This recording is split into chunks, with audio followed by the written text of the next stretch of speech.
ferai pas semblant. Notre invitée de la semaine est une amie que j'aime et j'admire depuis plusieurs années. Elle m'a inspiré. Chaque fois que je faisais un saut dans le vide professionnel, j'avais une petite pensée pour elle parce qu'elle l'a déjà fait avec brio.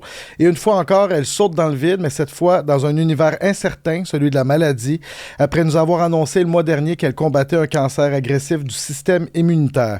Mais la connaissant, je sais très bien que c'est le cancer qui est dans la merde présentement en se frottant à elle. Salut Alex. Je t'aime. Moi aussi. Une question banale qui prend tout son sens avec toi, ça va comment? Ça va bien. Ça va bien parce que j'ai la résilience joyeuse. OK. J'ai pas juste la résilience au sens de Boris Cyrulnik, là, que tu as sûrement déjà lu, toi, grand littéraire que tu es. J'ai la résilience... c'est comme si j'acceptais pas qu'on vienne mettre un nuage sur mon pique-nique. Puis que, pour vrai... Et puis que je me lève de bonne humeur. Et je suis dans un grand processus de transformation spirituelle. C'est-à-dire que tout ce qui est médecine alternative côtoie les traitements scientifiques que je reçois.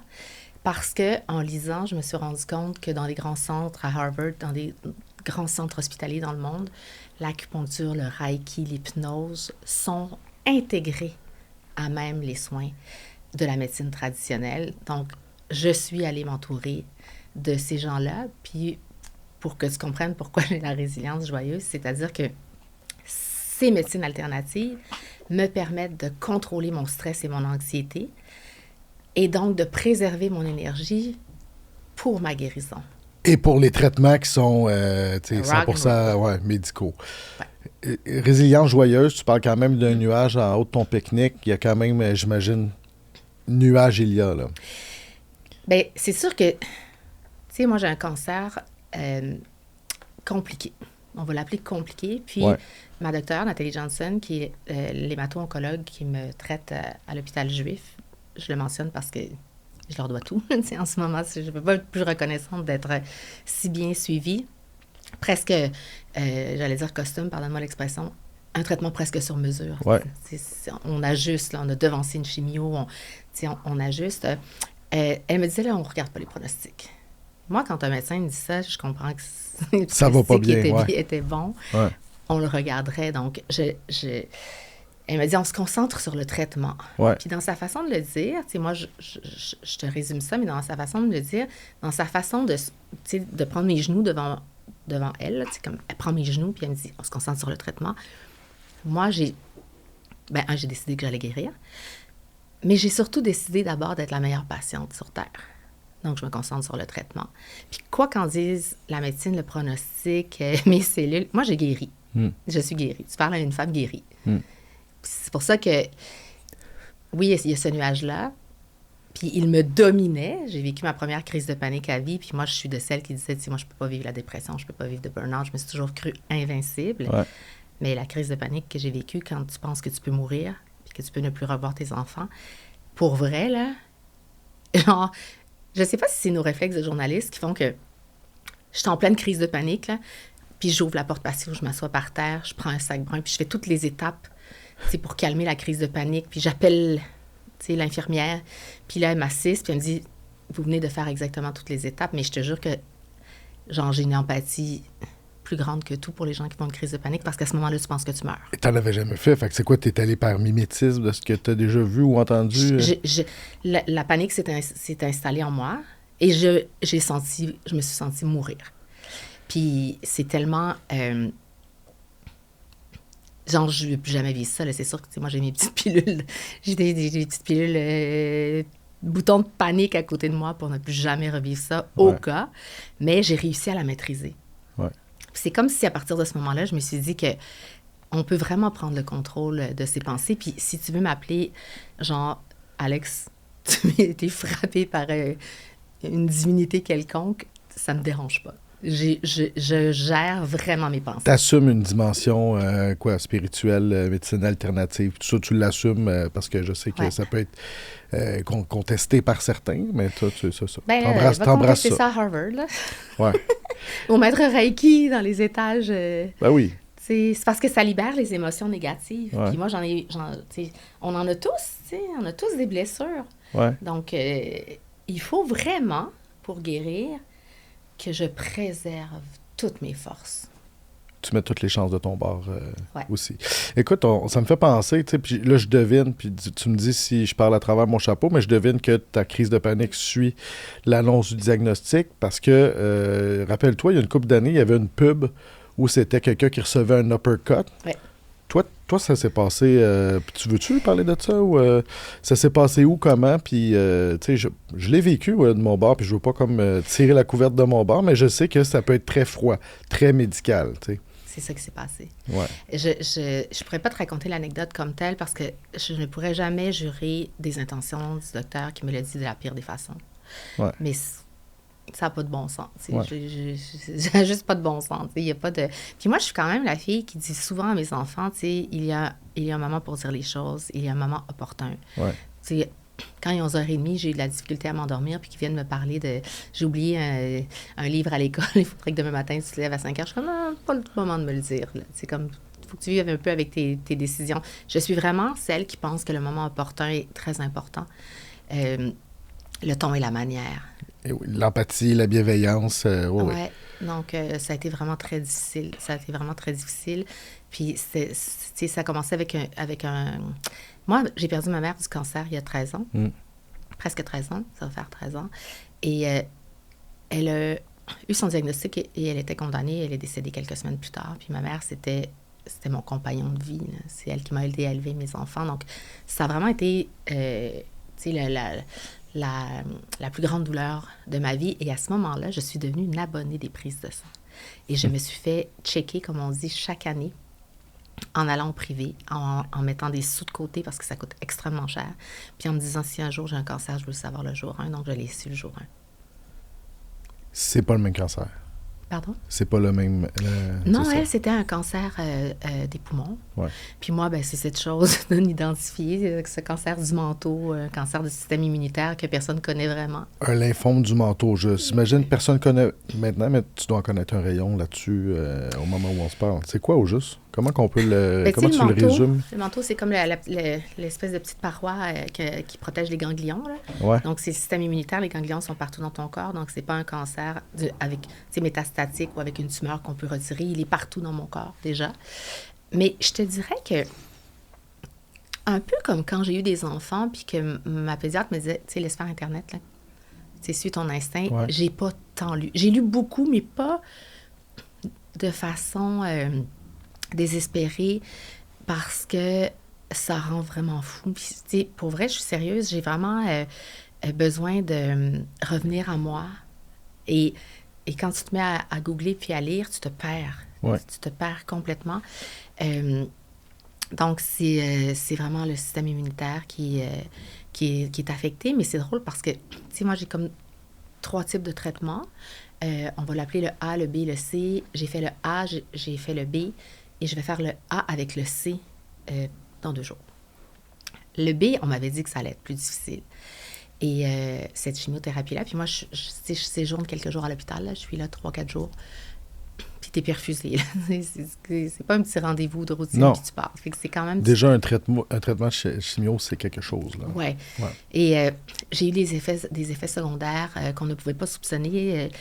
Le pharmacien du laboratoire de l'hôpital, ça fait ses recherches, il est revenu me voir parce que même à l'étage, quand j'ai eu ces effets secondaires-là, ça a créé un petit émoi. Là. L'infirmière ne savait pas, elle a appelé à l'aide. Là. Le médecin ne savait pas, il venait me voir, il s'excusait, mais tu sais, parfois, je ne sais pas, moi, pour des gens qui prennent des antidépresseurs, ça peut être écrit, disons, effet secondaire numéro 56, épilepsie, mais personne n'a ça. Là. Mais moi, il a fallu que j'aie l'effet secondaire qu'on ne pouvait pas soupçonner que j'ai. Et je l'ai eu avec une trappe d'air. Donc, la prochaine fois que je suis hospitalisée, il faut boucher la trappe d'air. Ouais. C'est des sensibilités surréalistes qui ont provoqué, dans le fond, un blocage de mes voies respiratoires. OK. Il peut tout arriver. Oui.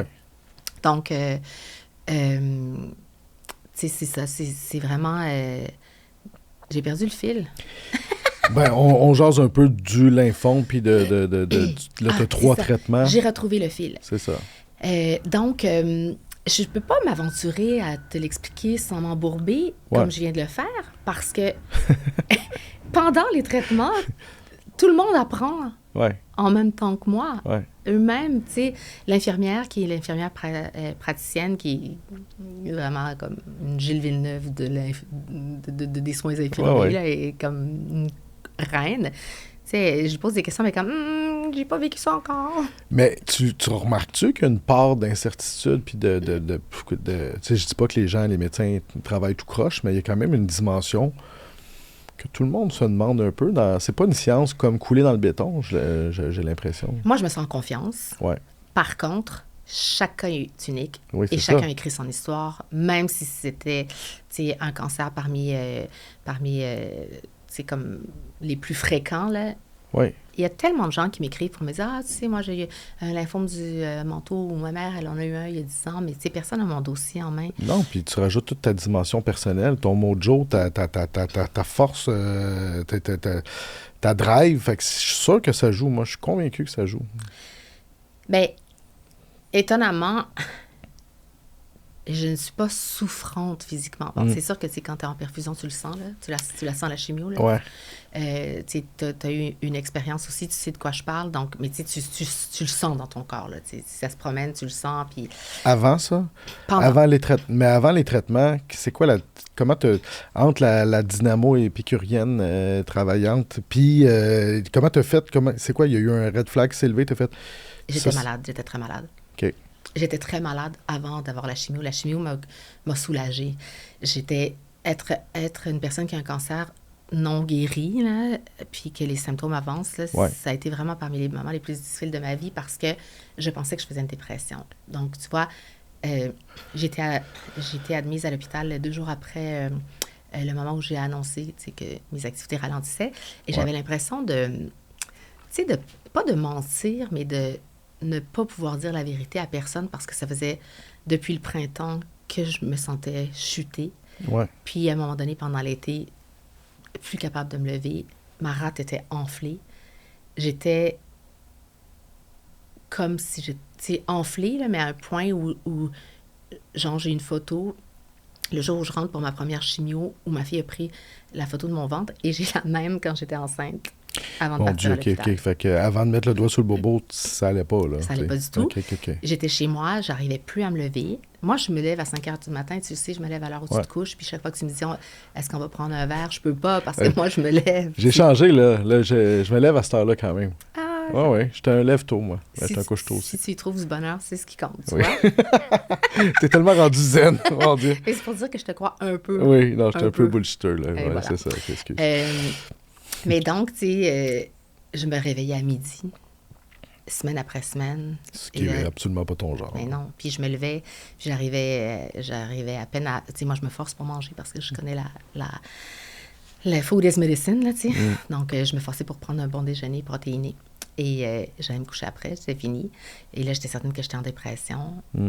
Et je googlais tous les jours, je demandais à chat, à tout l'univers, qu'est-ce que j'ai. Puis les symptômes ne correspondaient pas. Par contre, je me levais, je n'avais juste plus d'énergie. Je pouvais juste dormir 16 heures, 18 heures par jour, pendant des semaines et des semaines. Donc, tu sais... Pas de course, rien, là, tu sais. Pas de vie. Pas de vie. Pas de vie. Pas de rien. Puis mes enfants qui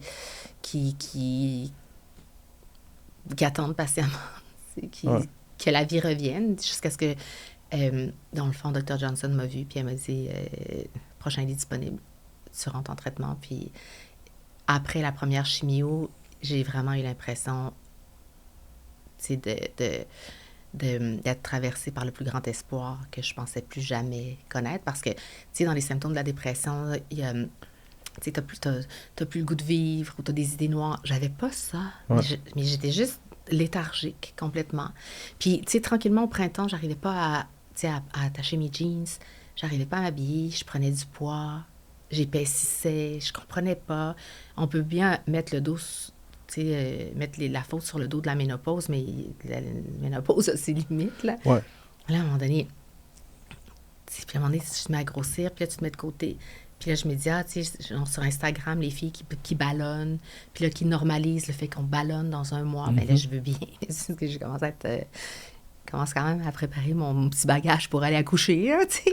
Puis tu te connais aussi, puis t'as des... tu sais, je veux dire, t'es très en forme comme personne aussi, là. Ça, c'est une des choses que je regrette parce que tu as raison. Puis ça fait partie des choses que j'ai apprises, tu sais, dans ces dernières semaines qui ont accéléré beaucoup de choses. C'est que je m'écoutais pas. Mhm. Je m'écoutais pas. Puis je me connaissais, puis je m'écoutais pas. Ouais.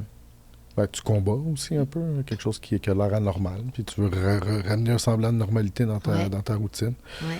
Alex... Que dire aux gens, tu sais, quand tu n'es plus disponible pour toi-même. C'est pour ça que j'avais besoin, à un moment donné, de l'écrire, tu sais. Justement, tu l'as fait publiquement. Je te fais un petit saut en arrière. Le 15 octobre, tu partageais la paix des nouvelles sur les réseaux sociaux.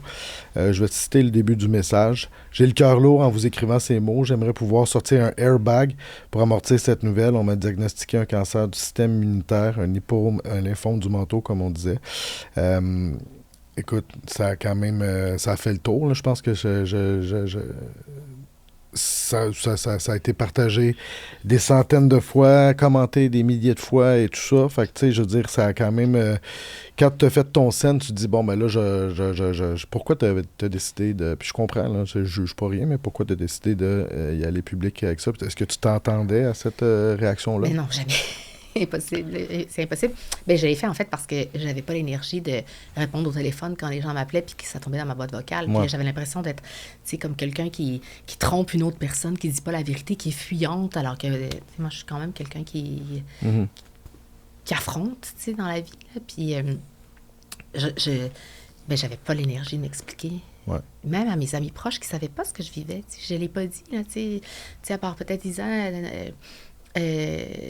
notre amie commune, tu sais, il y avait peut-être 3 autres personnes, tu sais, puis que j'ai quand même un bon cercle social, mais je disais rien.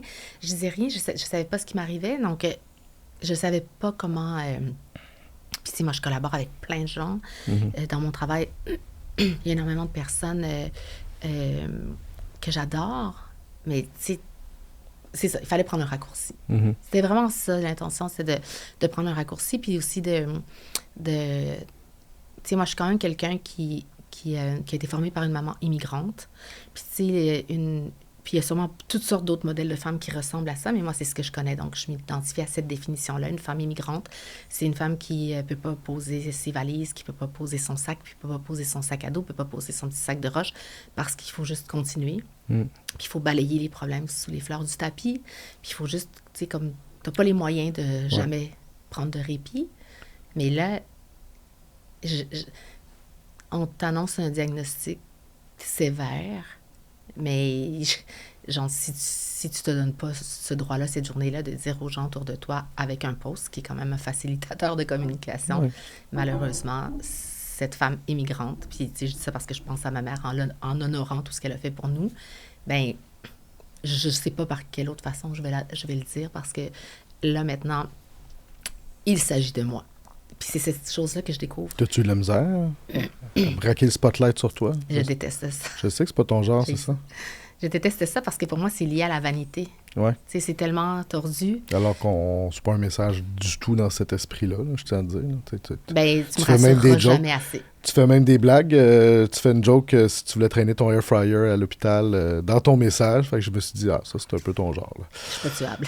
Non. Mais... Tu le disais tantôt, tu avances dans quelque chose d'inconnu. Chaque cas est unique. Est-ce que, par contre, de publiciser ce qui t'arrive, ça t'a permis d'avoir des témoignages qui vont être réconfortants? Parce que t'es pas tout seul qui a vécu ça ou qui vit ça ou qui est aux prises avec ça. Fait qu'est-ce que là, ça t'a permis de peut-être te faire une espèce de portrait de la bébite, tu sais, puis de voir des success stories là-dedans? Ou... Oui et non. Dans le sens où... Cet été, j'avais fait quelques stories à un moment donné parce que pour vrai, je me sentais tellement mourir. Là. Je ne pouvais pas croire, moi qui suis la définition du mot énergie, là, qui est vie 10 vies en une. Je pouvais pas... Je pouvais pas imaginer là, que ma vie allait être confinée dans un lit puis j'allais dormir 16 heures par jour. Donc, à un moment donné, je m'étais dit, testons cette ouverture personnelle en story sur Instagram. Puis, je vais expliquer que, tu sais, je me sens en burn-out. C'était la seule chose plausible pour moi. Puis de dire, tu sais, je pense que je suis pas la seule femme qui porte beaucoup. Ce que tu pensais réellement à ce moment-là. Là. Oui, complètement. Mais d'ouvrir la porte à une certaine vulnérabilité. Ce que tu fais jamais, c'est vrai. Mais non. Puis c'est comme je suis qui, moi, pour D'habitude, tu fais juste partager tes stats de course, là. Et de Pilates. Brag, oui, c'est ça, de Pilates. Ben oui, parce que, oublie ça. Tu as vu ce que je t'en parle? De Pilates? Mais la course, je suis rendu dans l'équipe. Mais non, mais ça a été long, là. Tu vois? Ouais, je suis sur Strava. Il y a de l'espoir. Il y a de l'espoir. Non, mais vraiment. Mais donc, d'ouvrir cette porte de vulnérabilité, à ce moment-là, j'avais reçu, je pense, dans l'heure, 75 messages. Moi, je suis vraiment comme une journaliste. Là, j'aime pas ça, dire des choses approximatives. Donc, disons que je regardais sur ma page de téléphone, je pouvais voir 12 messages. Puis là, je faisais fois 15 pages. J'ai reçu 75 messages dans l'heure. J'aime pas, tu le sais, là, on n'aime pas ça, les approximations. Là, dis-moi pas, j'ai reçu des centaines de messages. Non, j'en ai reçu 75. Et là, il y avait des femmes qui me disaient à quel point elles étaient à bout, puis à quel point... là, j'avais dit, je prends l'été off. Il faut vraiment que je me recentre. Il faut que je me recharge, clairement. Je suis plus alignée. Je suis disloquée. Il y a quelque chose qui... Et là, je recevais des témoignages. On était vraiment dans un partage. Mais après, quand on parle de cette annonce-là, il n'y a pas eu tant ce genre de message-là, mais plutôt un soutien réel. C'est ça qui m'a franchement émue, puis que je n'aurai jamais assez de toute la vie que je souhaite jusqu'à plus de 100 ans, comme Jeannette, pour redonner ce que j'ai reçu et ce que je reçois. C'est vraiment du soutien. On dirait que les gens n'ont pas partagé leur souffrance ou leur peine à eux comme cet été, mais je pense que devant le mot cancer, qui est celui que personne ne veut entendre, puis devant la possibilité de voir ta vie compromise, tout le monde y est allé d'un soutien, d'aide. Des gens qui m'ont écrit plusieurs fois pour me dire, je sais qu'on se connaît pas, mais lève la main, je peux aller t'aider avec tes tâches ménagères, je peux aller cuisiner pour toi, je peux aller te conduire à l'hôpital. Tu sais, aller aux prises de sang, c'est long, là. Et juste rentrer dans l'hôpital, là, ça prend exactement 22 minutes avec ton clignotant à gauche pour tourner le coin tellement ça fait la file. Donc, additionne le temps pour te rendre, additionne le temps pour trouver un stationnement bas, additionne le retard pour une prise de sang, c'est 5 heures. C'est porte à porte pour aller faire une prise de sang. Donc, des gens qui m'ont offert leur aide. Et ce soutien-là est devenu partie prenante de mon traitement parce que j'ai plus le droit de mourir. J'ai juste pas le droit de mourir. Tu vas pas mourir de toute façon. Non, tu l'as dit à Sophie Durocher, tu vas vivre jusqu'à 100 ans. T'es tellement comme jaloux. Jeannette. Un peu. J'étais comme, bonne courte. Elle donne toutes ses meilleures courtes à d'autres. Mais honnêtement... Je t'en ai préparé. T'es étonné de ça? Moi, on dirait que ça fait longtemps que t'es dans le métier, tout ça. T'as dû couvrir un paquet d'histoires touchantes comme journaliste pendant 15 ans.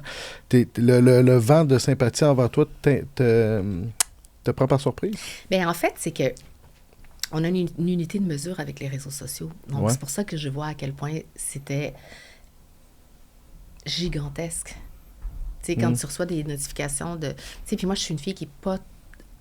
qui n'a pas la place que je rêverais d'occuper sur mes réseaux sociaux. C'est-à-dire, tu sais, faire mes recettes, cuisiner, faire le montage, parce qu'il faut que je gagne ma vie. Puis j'ai pas encore résolu ce blocage-là que j'ai de prendre 4-5 heures dans ma journée pour aller faire l'épicerie, me filmer en prenant mes ingrédients, tourner ma recette, faire mon montage pour 0 sous au bout, parce que j'ai des enfants à nourrir. Donc, j'aimerais le faire parce que écoute, je domine mon sujet comme personne et je pense que je pourrais outiller tout le monde de façon incroyable, mais c'est un de mes buts.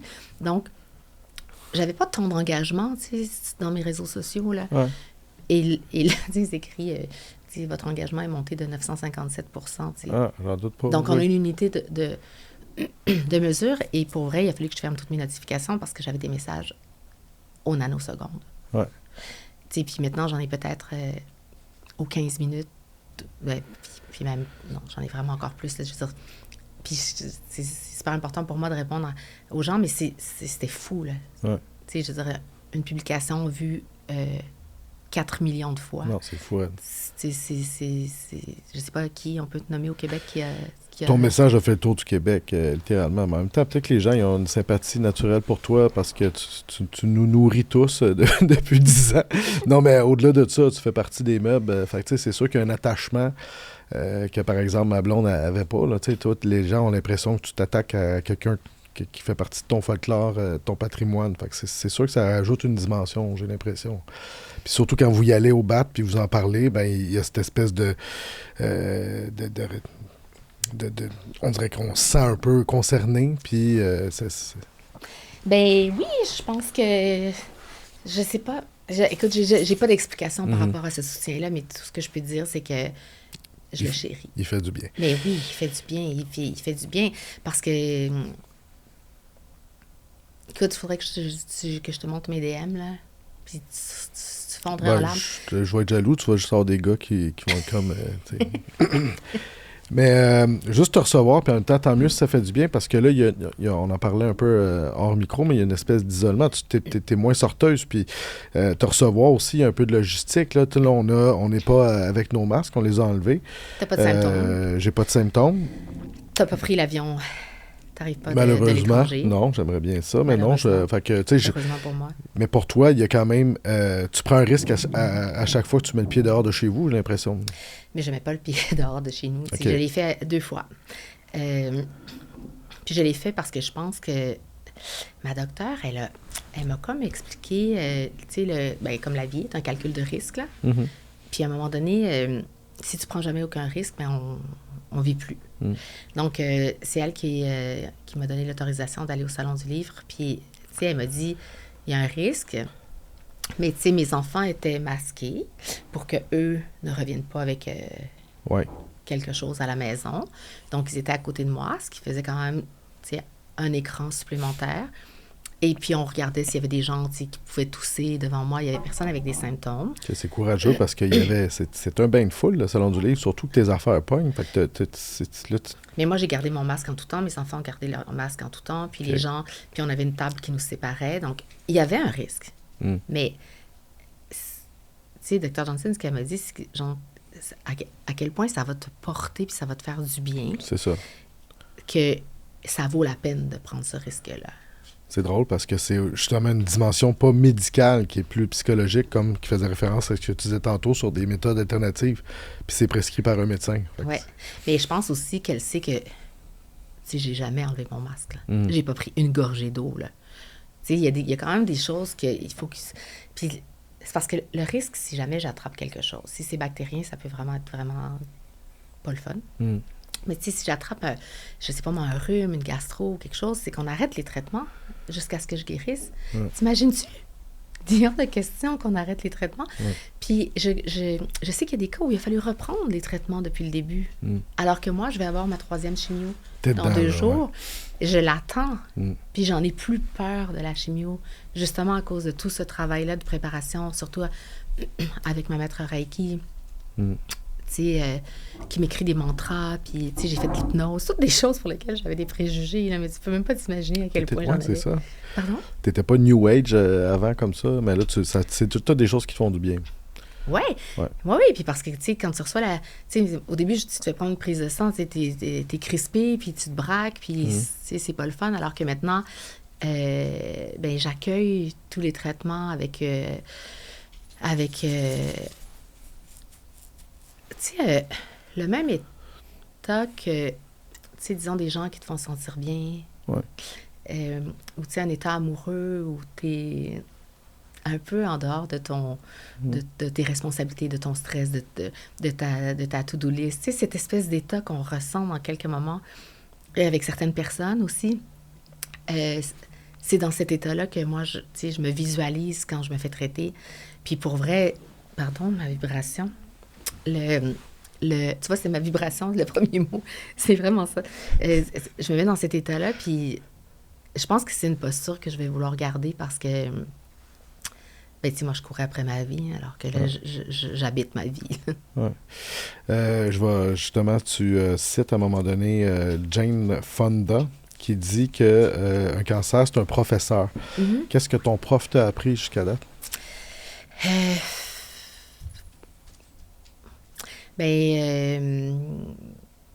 Tellement de choses. C'est vraiment dur pour moi de résumer parce que je pense à ça toute la journée, mais on dirait que mon cerveau surchauffe, mais clairement que je fuyais beaucoup de choses, que je m'étourdissais avec beaucoup de choses, que, tu sais, moi, j'ai donné une présence 24/7 à mes enfants, mais je me suis pas donné de présence. Puis on dirait que j'avais une forme d'irritabilité pour ces termes-là, tu sais, genre « choisis-toi je me choisis ». Ça avait aucune résonance pour moi, je me choisis. Je me souviens peut-être, je me souviens que ça avait plus de résonance que je me... Tu comprends? Tu sais? Mais au final, je dis oui à qui, je dis oui à quoi, c'est des questions que je me suis jamais posées. Moi, j'ai dit oui à tout. Je disais oui à tous les contrats, je disais oui à toutes les opportunités, je disais oui à toutes les invitations. Et il y en a qui me drainaient, il y en a qui me faisaient sentir malheureuse, il y en a qui me faisaient sentir mal, il y en a qui me faisaient sentir... Il y avait toutes sortes de situations dans ce florilège de oui, là, tu sais, je mords dans la vie, là, je mords dans n'importe quoi. J'en reviens pas les choses que j'ai acceptées qui ne me procuraient aucun plaisir. Bonjour. Bien. Nina, elle te fait du bien, là. C'est comme ton... Ah. J'ai accroché le micro. Donc, je pense que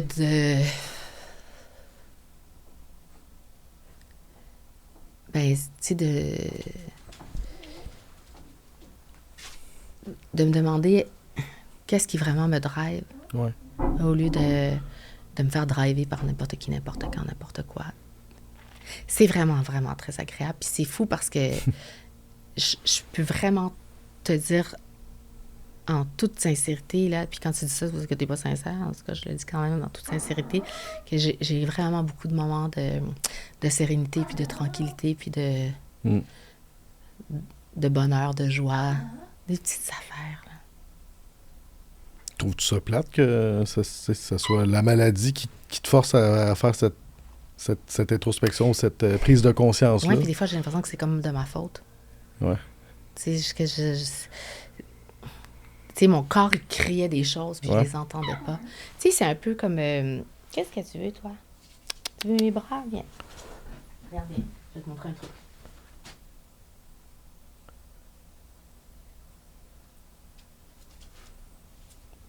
Yes! Mon Dieu! Au doigt et à l'œil. C'est quand Comme même... mes enfants. C'est un peu excitant, quand même. Non, mais c'est parce que... Ça, c'est une chose que je me disais quand j'ai des enfants. Tu sais, je me suis séparée, mes enfants étaient jeunes, je me suis dit, je vais devenir une mère folle, je criais toute la journée, puis je me disais... Une vraie maman chilienne. Là, ça marchait-tu? Mais oui. Ben oui, c'est ça. Demande-leur. Non, j'en doute pas. Puis là, c'est la même chose avec mon chien. Je me suis dit, tiens, je vais vraiment comme m'assurer que ça soit pas désagréable d'avoir la présence de mes enfants ou de mon chien un peu partout. Mais... Ben, tes enfants, justement, là, ils sont plus vieux. Tu as un ado, tu as un jeune adulte. Ils sont embarqués avec toi dans cette histoire-là aussi, ne veux pas? Ouais, mais tu sais, mes enfants, ils ont quand même des enfants, c'est plus matures que la moyenne, de par ce qu'ils ont vécu, puis parce que, tu sais, ils ont une maman qui était... Tu sais, moi, ma famille est au Chili, mon frère est ici, mon frère voyage beaucoup, il travaille de nuit, de soir, il est photographe dans des événements, fait que des fois, il finit ses contrats la nuit. Tu sais, on n'a pas vraiment du tout la même vie, le même horaire familial. Donc, eux, ils ont pris beaucoup de responsabilités. Moi, j'ai réparti la charge mentale, qu'on appelle entre tous, en disant, nous, on a une équipe. Donc, je sais que mes enfants sont forts. Mais je pense, puis je ne leur ai pas demandé, puis peut-être qu'ils ne vont pas aimer que je dise ça, mais je pense que ce qui les dérange le plus, c'est que tout ça soit public. OK. Ils en ont-tu parlé? Mais je me rappelle à un moment donné que, tu sais, l'un d'eux en a fait comme, OK, mais vraiment, tout le monde sait que tu as un cancer. Parce que eux se sont fait offrir du soutien, parce qu'à l'école, les profs, parce que tout le monde le sait. Donc, ça, je peux te garantir que c'est intéressant, je n'avais pas vu ça de même, mais c'est sûr qu'ils doivent s'en faire parler. Ben oui, mais parce que, tu sais, eux, ils sont habitués d'avoir une maman qui a une vie publique, un travail public, mais je parle jamais de chez nous, on n'a jamais vu les photos de ma maison, tu sais, on n'a jamais vu ma vie personnelle, si je parle de mon travail, puis c'est tout à fait naturel, mais... C'est vrai que tu as toujours préservé ton jardin secret, puis là, tu t'exposes quand même avec une vulnérabilité qui te ressemble pas. Ben, j'avais pas le choix pour 2 raisons. Tu sais, il fallait que je puisse continuer à assumer une forme de responsabilité professionnelle, tu sais, essayer de réinventer mon travail. Comme en pandémie, tu sais, alors qu'il y a bien des entreprises qui ont dû se retourner vers le commerce en ligne puis tu sais, faire leurs choses autrement. Tu sais, moi, je vis vraiment comme une deuxième pandémie, là, c'est vraiment la même chose. Tu sais, en même temps, tu sais, je vais quand même faire quelques déplacements. Si je peux m'assurer comme ça, où on est à distance, t'as pas de symptômes, puis on est assis, je vais pouvoir faire quelques petites choses. Mais, tu sais, il a vraiment fallu que je repense à comment j'allais gagner ma vie, que je puisse sauver mon entreprise. Donc, tu sais, j'aurais bien aimé avoir un site en ligne, puis, tu sais, des fois, je dessine du merch, puis des trucs, puis j'ai des projets, puis des choses que je voudrais faire, mais c'est pas soutenable pour une personne seule. Donc là, je l'ai fait, puis je pense qu'en transformant mes livres, qui devenaient en quelque sorte aussi des éléments pour participer à ma propre guérison, en donnant des sous à la recherche, ben ça légitimait mon travail à la maison. Absolument. Pour tes enfants, juste te dire que c'est aussi, il faut mentionner qu'ils sont à l'âge où ils veulent rien savoir de nous, peu importe cancer ou non. Moi, je confirme. J'étais allé voir Katy Perry avec ma fille, puis ça a coûté cher. Pour au moins avoir une Christie de photo, mais ça m'a été refusé. Fait que, voilà. Tu parles de ton rôle d'entrepreneur, parce que tu as été journaliste 15 ans, tu as fait un saut dans le vide que j'ai trouvé toujours inspirant et que je cite encore parfois quand j'ai un moment de doute, d'être le vieillard d'Urbana. Je me dis, bon, ben, c'est quoi ma prochaine étape? Là, je pense à toi, je me dis, elle le fait, elle, avec succès, elle est devenue multimillionnaire. Mais, blague à part, tu as publié une dizaine d'ouvrages depuis 2013. Avec Geneviève Ogleman pendant un bout et en solo depuis 2019. Tu as clairement trouvé une recette magique avec le air fryer qui se vend comme des petits pains chauds, puis c'est tout le temps en haut des palmarès. Tu as décidé de donner $1 par livre vendu sur ton site. Est-ce que c'est parce qu'il manque, à ton avis, des recherches sur ce cancer en particulier ou c'était parce que c'est ta façon de renvoyer l'ascenseur? Moi, je pense que la recherche va me sauver. Je pense que la recherche va faire une immense différence pour les générations futures et qu'en ce moment, les chercheurs sont en train de vraiment sauver énormément de gens. Je veux dire, les statistiques de gens qui ont un cancer, tu ne veux pas les regarder. Là, Donc, ce qui est extraordinaire, c'est que, tu sais, moi, je voulais quand même faire une campagne. Je peux pas simplement être une bonne patiente. Il faut que je participe à ma guérison. Donc, c'est sûr que de poser un geste où tu t'engages dans ta propre guérison, c'est bon. C'est bon pour le moral, c'est bon pour tes cellules, c'est bon pour ton corps, c'est bon pour tout. Ouais. Mais je me demandais à qui donner des sous parce que c'est un peu nébuleux pour moi. On donne des sous à qui? Donc, en parlant avec Nathalie Johnson, ma docteure, elle m'a parlé du groupe Lumière. Et ce sont un groupe de chercheurs qui sont une dizaine et ils se penchent en ce moment sur la détection précoce du cancer par prise de sang, notamment. Tu sais, ça va être super intéressant de savoir qu'on n'a plus besoin d'attendre des scans pendant des mois et des mois avant d'avoir une réponse, puis que peut-être on traite trop tard. Et aussi, la détection des cellules résistantes, qui sont des mutations qui font que parfois, on aimerait bien traiter avec la chimio, mais il y a ces mutations-là qui font que on n'arrive pas à guérir. Donc, c'est à ce groupe-là précisément que vont aller les sous. Donc, moi, j'aurais aimé que tous les libraires du Québec donnent $1, puis que je puisse ne pas porter toute seule la campagne, mais je ne sais pas comment les rejoindre. Tu sais, le réseau du livre est quand même très grand. Ouais. Donc, je me suis dit peut-être qu'il y en a qui pourraient embarquer, puis je pense que les gens sont tellement... se sont démontrés tellement sensibles à ma cause que je me suis dit, parfait, ça va stimuler les ventes. Mais en même temps, tu le sais, comme auteur, comme autrice, nos redevances nous sont payées souvent un an plus tard. Donc, je me disais, qu'est-ce que je fais si je n'ai plus de travail? J'avais pas le choix d'ouvrir mon commerce en ligne, d'offrir mes livres pour que je puisse voir dans mon téléphone qu'il y a une vente dans la prochaine heure, parce que comment je vais faire pour subvenir à mes besoins? Puis je ne pouvais pas imaginer que j'allais avoir l'énergie que j'ai en ce moment, malgré la chimiothérapie, ce qui est un grand mystère pour moi, parce que je m'imaginais quand même rouler en boule dans mon lit. Donc, j'essaie de penser, tu sais, à l'après aussi, de quelle façon je vais poursuivre ma carrière, qu'est-ce que je vais faire par la suite, mais en ce moment, à chaque seconde, il faut que je puisse contribuer à la recherche. Puis la façon que j'ai trouvée qui est vraiment le fun, c'est que, tu peux aller acheter le livre chez un libraire et t'encourages des librairies, puis moi, je les supporte parce que ça fait 12 ans qu'ils me font vivre aussi. Donc, grand respect pour les libraires de façon générale aussi. Mais si tu l'achètes sur mon site, on le paye plus cher parce qu'il faut que je couvre les frais de livraison. Ça coûte extrêmement cher, là, c'est fou. Là. Je pourrais te détailler tout ça, il n'y a comme pas tant Je te crois sur parole. de sous à faire. Donc, je l'ai mis plus cher, puis en même temps, je trouvais que ce ne serait pas une concurrence déloyale aux libraires que je respecte tant. Mais par contre, vous avez le choix, vous pouvez le faire aux deux. Si vous achetez dans ma boutique, j'ai créé une chaîne de dons avec des entreprises, j'ai levé la main, puis il y a plein d'entreprises qui m'ont dit « Parfait ». Donc moi, tu l'achètes, ça a l'air compliqué, mais c'est vraiment le fun. C'est que tu reçois tout de suite un code promo lors de la confirmation de l'achat. Et ensuite, tu peux utiliser ce code promo-là pour avoir des rabais dans plein d'entreprises. Donc, dans le fond, tu rentres dans ton argent. C'est un win-win. Tu as payé 50 $ ton livre, mais après, tu peux récupérer avec plein de produits qui sont... Si j'ai pas pris n'importe quoi, des produits, des choses auxquelles je crois fondamentalement qui sont d'un besoin quotidien. Ouais. Mais la pogne, c'est que si tu achètes chez ces entreprises-là, elles redonnent tout à la recherche entre 10, 15 jusqu'à 25 et 50 $. Donc là, on a une vraie chaîne de dons. Puis là, je porte pas la campagne de financement seule sur mes épaules. C'est l'affaire la plus Alexandra Diaz que j'ai entendue aujourd'hui. Tu es en train de créer un empire dans le monde du don. Je suis en train de créer une vente pyramidale pour la recherche. Parce que moi, j'ai renoncé. Tu sais, dans le fond, c'est comme les influenceurs qui ont un code affilié. Tu sais, il y a un rabais pour le client. Et il y a une ristourne pour l'influenceur. Moi, j'ai renoncé à cette ristourne-là. Je vais la donner à la recherche. Mais tout ce que je fais, c'est d'essayer de demander de gagner ma vie honorablement puis de vendre mes livres. Tu sais. L'entrepreneur est toujours un peu dans le décor. Je te cite sur ton site. Je veux gagner ma vie et guérir. Je veux aussi contribuer à sauver celle d'autres personnes atteintes de cancer. Fait que tu es déjà en croisade, finalement. Ben oui. Je pense qu'il faut penser de façon collective tout le temps. Il faut que chaque geste qu'on pose ne nous serve pas qu'à nous. Tu sais, moi, ma petite recherche spirituelle, mon développement personnel va me servir à moi. Mais les autres gestes que je peux poser doivent servir, tu sais, dans cette recherche-là.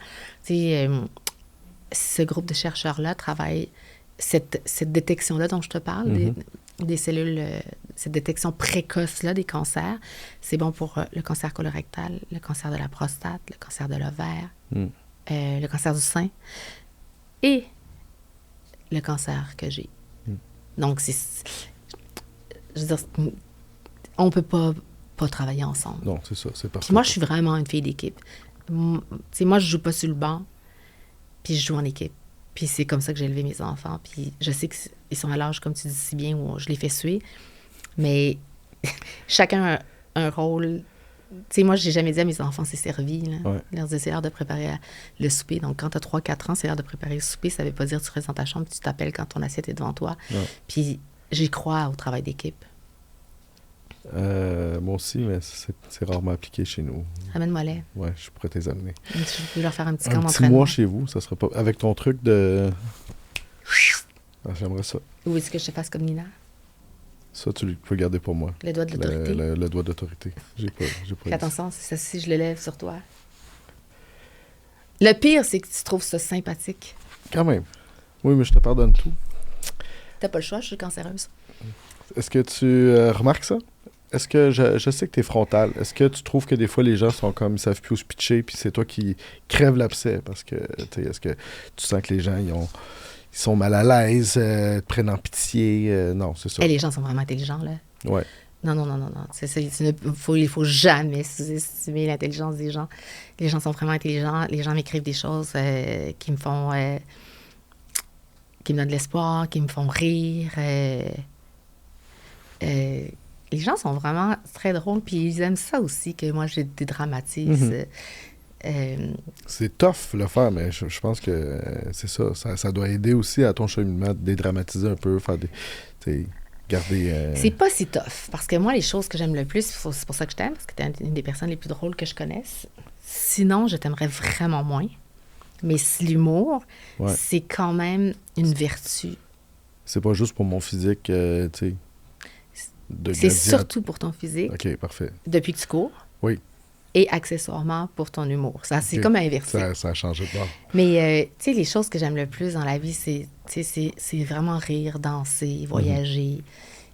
C'est juste ça que je veux faire. Moi, je veux vivre pour faire ça. Jusqu'à 100 ans. Plus que comme 100 tu as dit à Sophie. Est-ce qu'on parle un peu de cheveux? Eh, palais. T'as le droit de poser toutes J'ai-tu les le droit? questions. Mais oui, t'as le droit. Mais tu sais, tantôt, je faisais des blagues que c'est ton trademark. Pas vraiment, là, tu sais, mais Quand là, même. là, présentement, c'est pas tes vrais de vrai. Non. Tu dois te dire ça? Oui. OK, mais c'est Ben oui, premièrement, mais c'est réussi. C'est très réussi, puis je n'y ai vu que du feu tantôt. Mais c'est parce que c'est les gens qui m'ont vu au Salon du Livre, puis Ouais. aujourd'hui, mes cheveux n'ont pas pu pousser Aussi vite. en 72 heures, Non. même si on mettait de l'engrais. Ça À ne moins fonctionne pas comme ça. d'opération beurre de pinot, mais encore là, ça... Non, c'est ça. En fait, je voulais m'acheter une perruque parce que, tu sais, pour moi, ça fait partie de la visualisation, là, tu sais, toutes les images, les symboles forts du cancer, comme la perte des cheveux. Puis, tu sais, je le répète tout le temps, tu me verras pas avec une jaquette d'hôpital. Puis tu me verras pas...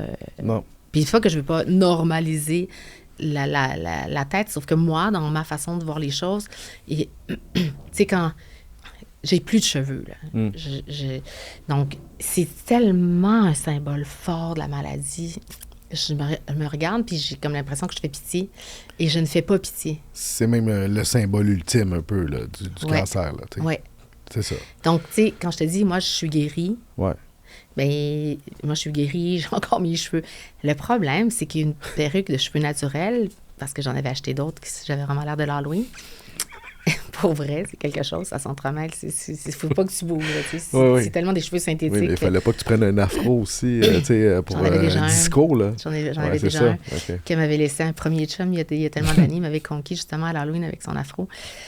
Mais c'était pas crédible pour ma démarche actuelle. Mm-hmm. Mais une vraie perruque avec des cheveux naturels à cette longueur-ci, ça coûte environ 4-5 000 selon mes recherches. Ouais. C'est vraiment très cher, j'ai pas ces moyens-là. Ouais.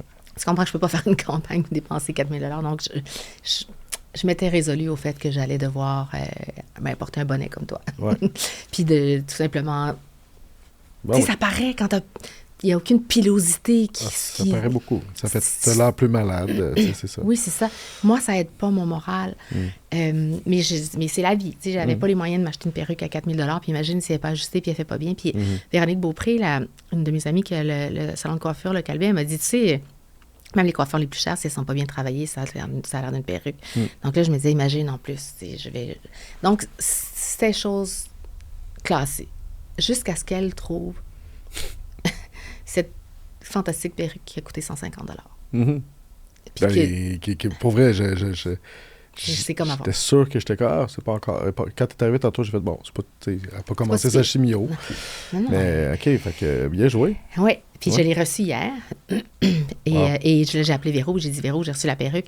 Puis là, elle m'a dit, il faut que je t'apprenne à l'ajuster. Mais comme je l'ai reçue hier, puis je venais de voir, là, tu peux m'appeler Alex Rose. Là. Je suis plus hommage à Axl Rose que Alex Diaz, parce que je me disais, si j'ai ma perruque, donc je vais la porter, mais tu sais, en dessous, c'est encore halloweenesque. Il faut que j'aille voir Véro pour qu'elle me montre comment l'ajuster. Là. Ouais. Mais c'est fou comment est-ce que ça... Je sais pas, ça aide à... Je me regarde, puis j'ai plus l'air malade. Non. C'est sûr que ça aide psychologiquement. Ouais. Je te cite à Patrick Lagacé.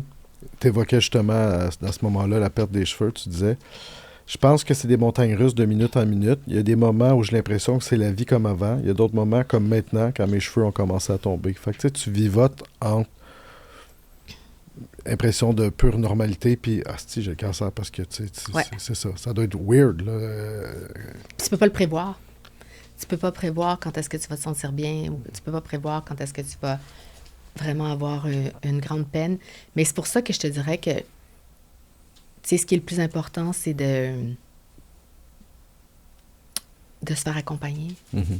Tu sais, quand je te disais, disons que je fais du Reiki avec une maître Reiki qui travaille en oncologie, parce qu'elle a vu 500 patients qui ont le cancer cette année. Donc, quand j'ai des manifestations, des inquiétudes, elle adapte son soin parce qu'elle a vraiment une spécialité avec les gens qui ont le cancer. Même chose pour l'acupuncture. Mais c'est vraiment des choses que je pense que j'aurais dû faire avant la maladie. Même que j'ai envoyé mes enfants... pauvres. On est obligé d'aller faire du Reiki. Pour vrai? Oui, puis je me suis rendu compte que ça fait du bien. Attends une minute. Y a-tu, ça, au pire, on va couper ce petit bout-là, mais y a-tu quelque chose avec Nina? Je pense qu'elle a mangé quelque chose. J'ai peur qu'elle mange du thé. Ah, t'es fine, elle va pas l'avaler. Ah, Ok. t'es sûre? Peut-être qu'elle est juste dérangée par le thé. Qu'est-ce que t'as mangé? Ah, il est pris sous ta peau. Ah, petit bébé. Elle l'avait dans le cheveu sans mettre genre. Oh non. Ok, tout est correct, c'est terminé. Ok. T'es fine. Ben non, mais t'es Tu veux fine. me le donner? Ben, non, mais regarde, ça va, je vais le déposer là. T'es fine. Tu sais que c'était dans la plateforme de Québec solidaire, ça a été refusé à leur donner concret, mais il fallait rendre obligatoire le Reiki à l'école. Il y a quelqu'un qui a proposé ça, puis ça a été rejeté. Probablement qu'il y a du monde qui ont dit « Ah non, déjà qu'on passe pour une gang un peu New Age, qu'on l'a pas mis, mais... » Mais j'aurais été de celles qui pensaient pas que c'était Ben, c'est essentiel ça. avant, puis je comprends tout à fait le fait que ce soit peut-être pas considéré par certains, mais moi, ça fait quand même, je sais plus combien de mois que j'en fais toutes les semaines. Ouais. Puis c'est un soin qui reste. Et, tu sais, moi, ma soeur devant un psychologue pour essayer 2-3 séances pour voir si on a un fit, puis me raconter, puis je trouve ça tellement épuisant, là, tu sais, de rebrasser. Parler de ça... Avec qui tu te couches, tu ne fais rien, Mm. et le soin se fait. Tu veux pas parler, tu parles pas. Tu veux dormir, tu dors.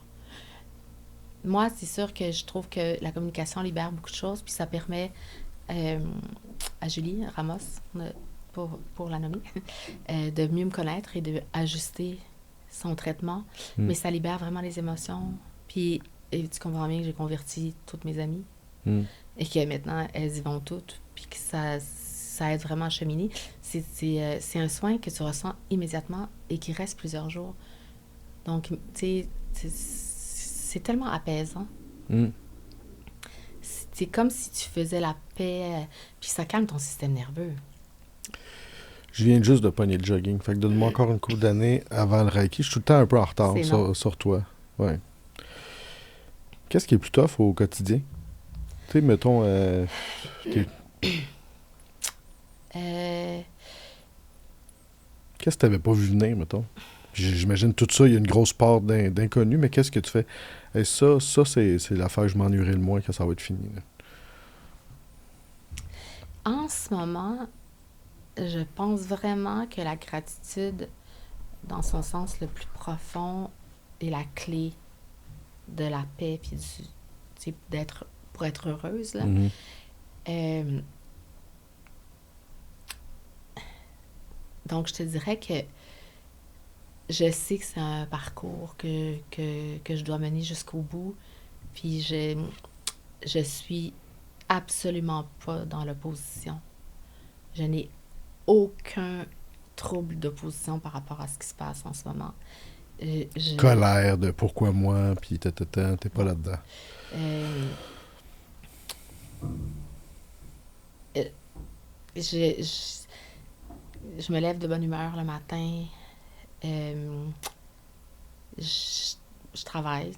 C'est sûr que dans un monde idéal, j'aurais aimé avoir un congé de maladie. Mhm. C'est sûr que j'aurais voulu avoir un congé de maladie. Puis j'aurais pu peut-être, tu sais, comme justement aller au Reiki, faire de la méditation, lire tous les livres que j'ai pas lus. Mhm. Moi, j'ai un trou de culture générale abyssale, tu sais. Puis moi, j'ai une famille d'intellectuels où les livres étaient la chose qui était la plus grande richesse dans nos maisons. Quand je me suis séparée, puis qu'il a fallu que je travaille plus fort, tu sais, puis de m'occuper, puis d'être présente davantage pour mes enfants. Moi qui allais voir des spectacles, qui lisais, qui allait au musée, qui se promenait dans des galeries, ben là, il a fallu que je travaille, j'ai bâti mon entreprise. Tu sais, je pense que tu peux résumer ce trou abyssal de culture générale qui date de, disons, Six Feet Under à Empathie. Thank God, je pense que j'ai choisi les deux meilleures séries. Quand même. Mais entre Six Feet Under puis Empathie, là, j'ai travaillé. Puis je me suis occupée de... C'était comme désintoxiqué de culture. Tu l'as fait pendant 15 ans. Fait que t'as comme... Puis c'était pas toujours de la culture choisie. Ouais, Mais, tu sais, j'aurais aimé avoir un congé de maladie pour pouvoir lire, ouais, pour pouvoir fréquenter des auteurs à fond, tu sais. ouais. Genre, prendre Paul Auster du premier au dernier, maîtriser tout ce Hugo qu'il est. Meunier, là, ses romans c'est vraiment... C'est Toi, je t'ai bon. lu, Là. par exemple. Ah ouais? C'est parce que Ok. parce que t'es drôle.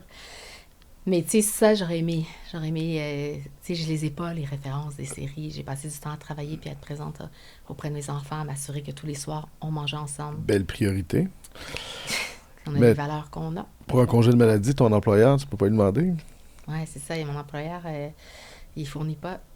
C'est ça qui est un peu difficile, tu sais. Ouais. Mais sinon, tu sais, je regarde ma maison. C'est quand même plate parce que quand tu as trop de temps pour penser, tu vois les lézards, puis là, tu te dis, ah, j'aimerais ça repeinturer. Mais sinon, ah non, tu sais, écoute, je pourrais vraiment gosser bien des gens. Là, tu sais, je vois des petits minous derrière les portes, des petites traîneries, des petites choses. Tu sais, ça, c'est quand tu as trop de temps, là. Mm. Il faut vraiment que. Je suis quand même contente, tu sais, je me dis tout le temps, tu sais, je sais que ma mère est fière de moi, je sais qu'elle a tout fait pour qu'on puisse, tu sais, avoir une bonne vie. Euh, j- j'ai pu m'acheter une maison, Ouais. je l'ai décorée très simplement, mais j'aime chaque chose. Je suis prise entre quatre murs, là, tu sais. Mm. Il y a une vie à l'extérieur, puis moi, pendant ce temps-là, je dois en avoir une chez nous. Donc, c'est ça. Je pense que d'apprécier ce qu'on a, c'est vraiment très, très, très puissant pour pas être exigeant, capricieux. Euh, en fait, c'est ton antidote au faux mot. Mm. Sinon, c'est impossible. Tu as un moral en acier trempé, je le vois bien, mais la peur, elle essaie de se faufiler un peu là-dedans. Est-ce qu'elle réussit? Ben, tu sais, la médication, pas loin, là. Si je suis jamais... je suis pas à l'abri d'une crise de panique. Mm. Ça me fait peur. Je suis pas à l'abri de... Tu sais, j'ai quand même un traitement sur 2-3 ans, là. Tu sais, ma fille me disait à un moment donné, émue, tu sais, est-ce que nous, on va pouvoir taper sur le gang à la fin des traitements, tu sais? Mhm. Mais je pense que non. Je pense que ça marche pas de même pour moi. Donc, tu sais, c'est... je, je pense que tu sais, oui, j'ai un bon moral, mais je pense que la ligne est plus que ténue pour que je bascule dans la folie quand Mm. je pense que je pourrais mourir. Tu sais, puis je pourrais pas en parler plus que quelques secondes parce que c'est là où, tu sais, penser que c'est la fin, là, c'est la chose la plus anxiogène qui soit. Puis, puis en même temps, tu sais, on peut pas, personne, tenir notre vie pour acquise. Tu sais. Mm. Pourrait arriver autre chose pour que ça se termine avant, mais je te dirais que d'être confrontée au fait que je le sais pas, tu sais, est-ce que ce traitement-là va fonctionner? Puis, tu sais, grâce encore à la recherche, je suis passée à -1 de devoir subir une greffe de cellules souches que je ne voulais pas avoir, mais que j'aurais dû accepter grâce à la recherche qui fait que maintenant, je vais avoir un traitement oral pendant 2 ans que je commence vendredi. Fait que, tu sais, moi, je me dis que, genre, je me fais des espèces de schémas dans ma tête où je me dis qu'au moment où on va arriver dans un cul-de-sac, ben entre aujourd'hui et ce moment-là, la recherche est en train d'avancer. Mhm. Puis quand le cul-de-sac va arriver, oups, il va survenir encore quelque chose. Oui. Puis en choisissant le camp des optimismes, ça fait partie aussi de ton cheminement. Mais je pourrais basculer vers la folie. Mm. Je le sais que c'est vraiment fragile. Mm. C'est la chose qui m'effraie le plus parce que, c'est quand j'ai eu un épisode de panique, je me suis dit, si quelqu'un qui est dur à cuire comme moi craque, tu sais, ça veut dire que, tu sais, c'est pas toi qui décides. Mhm. Fait que j'essaie de me mettre toutes les chances de mon côté. T'es où dans 15 ans? Eh bien, j'aimerais ça tomber en amour. Tu sais, quand je te disais rire, danser, voyager, ben, tu sais, disons que que je vais vivre, tu sais. Mhm. Une personne qui voudrait une cancéreuse, là. Des fois, l'amour est plus proche que tu penses. Des fois, c'est sous tes yeux. Je n'espérais que ça. Tu sais, ouais, je suis une fille d'équipe, je pense que la vie est plus belle à deux. Mm. Puis, j'aimerais ça retomber en amour. Mm. Je trouve que l'amour guérit tout. Là, je t'ai donné quand même une collection de citations pour rédiger un Reader's Digest Ouais, j'ai aimé ça. en mon honneur. L'amour guérit tout, c'est sûr que ça pourrait être... Tu sais, ma mère, elle aurait ça comme, tu sais, en Gravé. couverture sur Facebook, là. Ce serait son genre. Ouais. Ouais. Mais c'est... Non, mais pourquoi pas? Tu sais, des fois, on parle... Il faut pas être cynique. Tu parles avec ton cœur. Oui, mais c'est parce que c'est toutes des choses, tu sais, que, pour lesquelles on en perd la... Tu sais, on n'en est pas conscient, mais pour vrai, tu sais. Il y a d'autres clichés là, qu'on a évités. Tu sais, c'est vrai que ça te remet les deux yeux dans le bon trou. Quand tu vis quelque chose de même, tu l'évoquais tantôt avec un peu tu sais, les choses importantes, les choses que tu réalises que peut-être tu as accepté des affaires que tu n'aurais pas dû. Mais je pense que c'est réel. Je pense qu'à travers la maladie, tu parles plus avec ton cœur. Tu n'as pas de game à jouer. Tu sais, t'as pas, tu es dans une authenticité que tu n'as pas dû avoir souvent dans ta vie. Là. Mais non, puis que ce qui m'intéressait pas tant, tu sais, puis comme je te dis, j'étais pleine de préjugés puis très peu d'intérêt, mais aussi parce que tu sais, j'avais comme genre, je regardais ma montre, là, j'ai pas les moyens là, de d'avoir une vie intérieure, ou j'ai pas les moyens d'avoir une présence pour moi-même.